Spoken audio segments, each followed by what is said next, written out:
Hello friends, welcome back to Amrita Academy. So in today's video we will discuss about linking words. Linking words और कुछ नहीं होते बल्कि यह conjunction होते हैं। कंजंक्शन का ही डिफरेंट नाम अगर हम बोले तो यह लिंकिंग वर्ड्स कहलाते हैं। तो इससे आपको कंफ्यूज होने की कोई ज़रूरत नहीं है। कंजंक्शन जिस तरह से होते हैं एंड, और, बट, देन, एंड, बिकॉज, इसी तरह से बहुत सारे कंजंक्शंस होते हैं। So conjunctions linking words mainly help to connect to sentences. They work like a glue to connect the sentences. Okay, means जो कंजंक्शंस होते हैं ये क्या करते हैं, लिंकिंग वर्ड्स होते हैं और ये कनेक्ट करते हैं दो सेंटेंसेस को, दो या उससे ज़्यादा सेंटेंसेस को।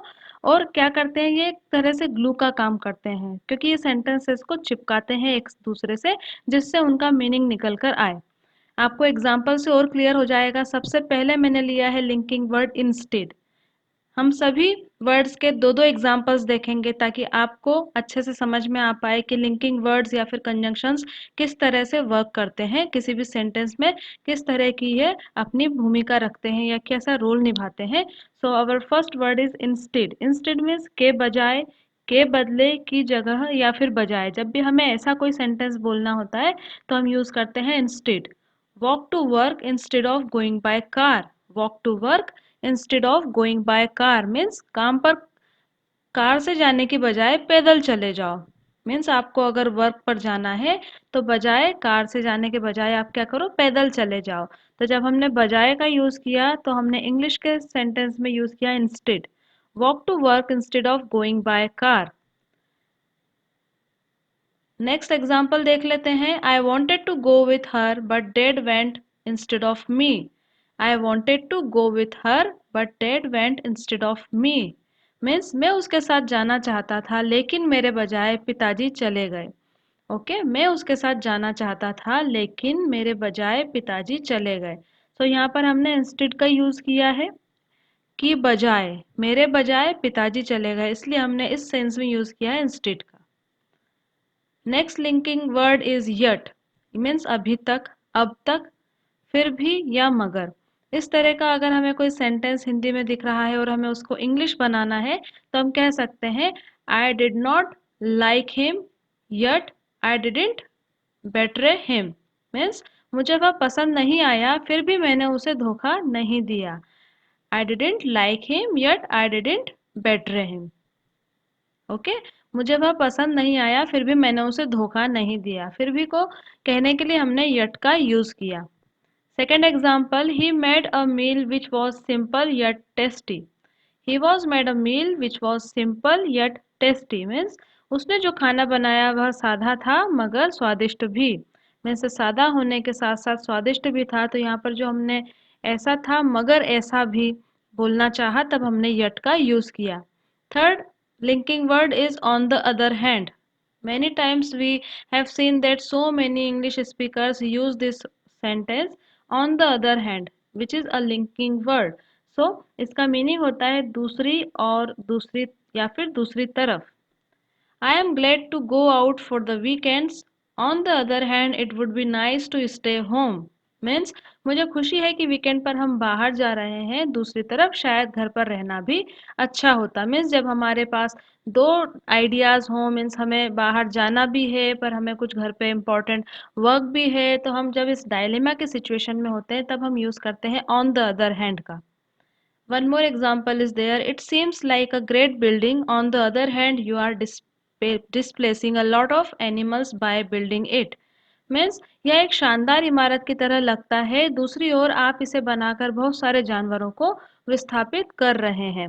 मीन्स नो डाउट कि जो बिल्डिंग बन रही है वो बहुत शानदार है, पर इसके अलावा क्या प्रॉब्लम हुई है, दूसरी ओर क्या हुई है दिक्कत कि आपने जानवरों को यहाँ से डिस्प्लेस कर दिया, मीन्स विस्थापित कर दिया.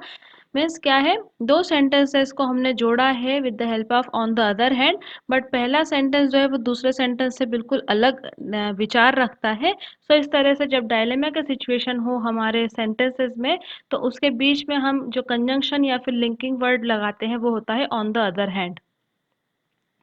Fourth linking word is in other words. Means दूसरे शब्दों में या दूसरी तरह से. ये भी आपने बहुत बार सुना होगा जब कोई इंग्लिश कहता है, बोलता है इंग्लिश में, तो वो काफ़ी बार यूज़ करते हैं इन other words.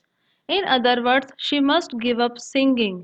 In other words she must give up singing means दूसरे शब्दों में उसे गायन छोड़ देना चाहिए, दूसरे शब्दों में उसे गायन छोड़ देना चाहिए।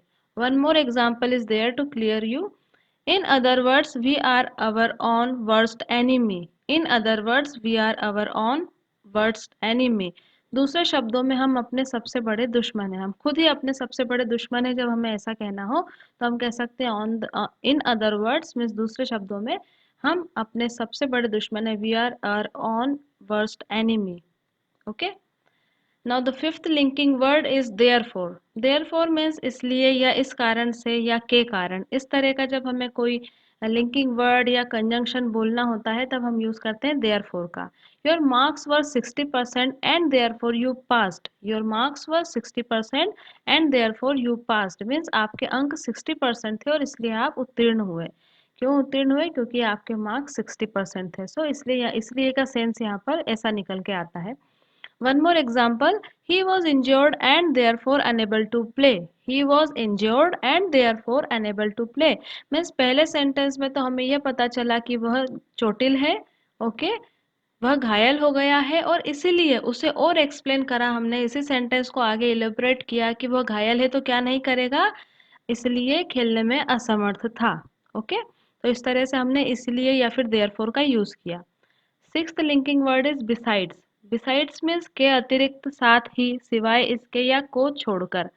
सो in I have no other family besides my parents. I have no other family besides my parents means मेरे माता पिता के अलावा मेरा कोई और परिवार नहीं है। तो हमने जब यहाँ पर के अलावा बोला तब यूज किया बिसाइड्स का। नेक्स्ट एग्जाम्पल देखते हैं। He bought a lot more besides shoes. He bought a lot more besides shoes means उन्होंने जूते के अलावा और भी बहुत कुछ खरीदा। सपोज कोई शॉपिंग करने गया और वो अपनी जो लिस्ट है वो बता रहे हैं तो हम क्या कहेंगे उसमें कि उन्होंने जूते तो खरीदे ही खरीदे, उन्होंने बाकी भी बहुत सारा सामान खरीदा। सो हम यहाँ पर बिसाइड्स लगाते हैं के अतिरिक्त, मतलब ये तो लिया ही है और साथ ही साथ वो भी लिया है। तो इस तरह के सेंटेंसेस में भी हम बिसाइड्स का यूज करते हैं। Seventh linking word is because. Because तो हम सभी बहुत बार यूज करते हैं। आई होप आपको इसका मीनिंग भी पहले से पता होगा, फिर भी एक बार मैं और क्लियर करवा देती हूँ। बिकॉज मीन्स इसलिए या इस कारण से या इस वजह से या क्योंकि।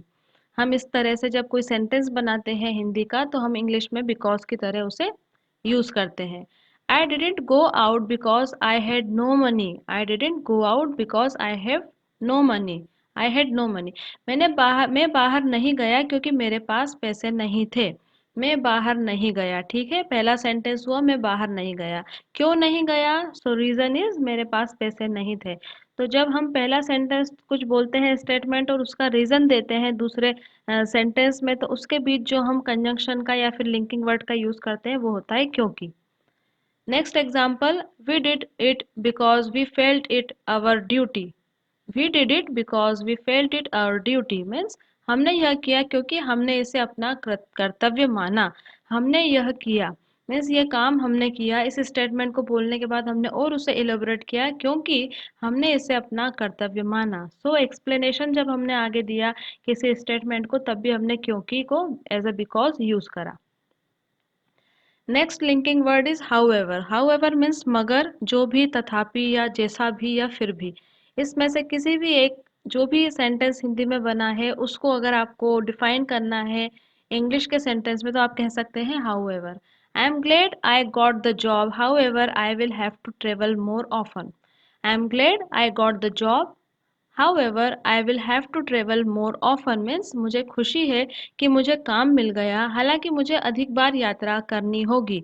ओके, तो पहले सेंटेंस में या स्टेटमेंट में दिख रहा है कि सब जो पर्सन है वो बहुत हैप्पी है, बट उसको जो अगली प्रॉब्लम दिखी तो उसमें उन्होंने हालांकि हाउएवर का यूज किया। हाउएवर मुझे अधिक बार यात्रा करनी होगी। सो इस तरह का जब हमें स्टेटमेंट हो तब हम यूज करते हैं हाउएवर का। Next example, I am going to buy a car, however, I will have to use all of my savings. Means मैं एक कार खरीदने जा रहा हूँ, हालांकि मुझे अपनी सभी बचत का उपयोग करना होगा। So first statement is about कि हमें कोई डिजायर है और हम उसे उसको लेकर खुश भी हैं, हालांकि लगाने के बाद जब हम अगला सेंटेंस बोल रहे हैं तो उसमें क्या हो रहा है, हालांकि कुछ प्रॉब्लम्स भी हैं उसमें, बट पहले सेंटेंस दिखा रहा है कि मैं मुझे बहुत खुशी है इसलिए मुझे वो करना ही है। सो उस टाइम पर हम हालांकि का यूज करते हैं और इंग्लिश में हम उसे हाउएवर बोलते हैं। Next linking word is although. Although means हालांकि या यद्यपि। Although small the room has a spacious feel. Although small the room has a spacious feel means हालांकि कमरा छोटा है पर यह अच्छे स्पेस की फीलिंग देता है। Okay, so if you want to take a room on a rent, तो आप क्या कहेंगे कि हालांकि कमरा छोटा है, भले ही यह रूम छोटा है बट यह स्पेशियस है। ओके, ऑल्दो का एक और एग्जाम्पल देख लेते हैं। Although he is rich he is nice. Although he is rich he is nice means हालांकि वह अमीर है वह अच्छा है। सपोज समटाइम्स ऐसा होता है कि जो अमीर होते हैं उनका नेचर अच्छा नहीं होता है, तो यहाँ पर कहा गया है कि वह अमीर है हालांकि वह अमीर है। Although he is rich but he is nice, पर फिर भी वह क्या है, नाइस है। Next linking word is unlike, and this is our last sentence, last word, linking word. So unlike का मतलब होता है असमान या के विपरीत। he was very unlike to any other man। he was very unlike to any other man। वह किसी भी अन्य व्यक्ति के विपरीत था। किसी भी अन्य व्यक्ति के कैसा था, वो विपरीत था, तो वो अनलाइक था। लाइक मीन्स जब हम किसी के समान होते हैं, अनलाइक मीन्स जब हम किसी से विपरीत होते हैं। Next example is they seemed utterly unlike despite being twins। They seemed utterly unlike despite being twins। वे जुड़वा होने के बावजूद बिल्कुल विपरीत लग रहे थे। तो यहाँ पर unlike हमने बोला विपरीत बोलने के लिए। ओके, despite means के बावजूद होता है। ओके, और जब हमें बोलना है अटरली अनलाइक मीन्स बिल्कुल विपरीत। ओके, सो सभी के आपको मीनिंग क्लियर हो गए होंगे। आई होप आपने इसमें बहुत सारी वोकेबलरीज भी बिल्ड करी होंगी, और जो भी लिंकिंग वर्ड्स हैं या फिर कंजंक्शंस हैं उनका कैसे यूज किया जाता है आपने इस वीडियो में जरूर सीखा होगा। वीडियो अच्छा लगे तो इसे लाइक जरूर करिए, and thank you so much for watching this video. I will see you in another lesson soon. Till then bye, take care and have a nice day.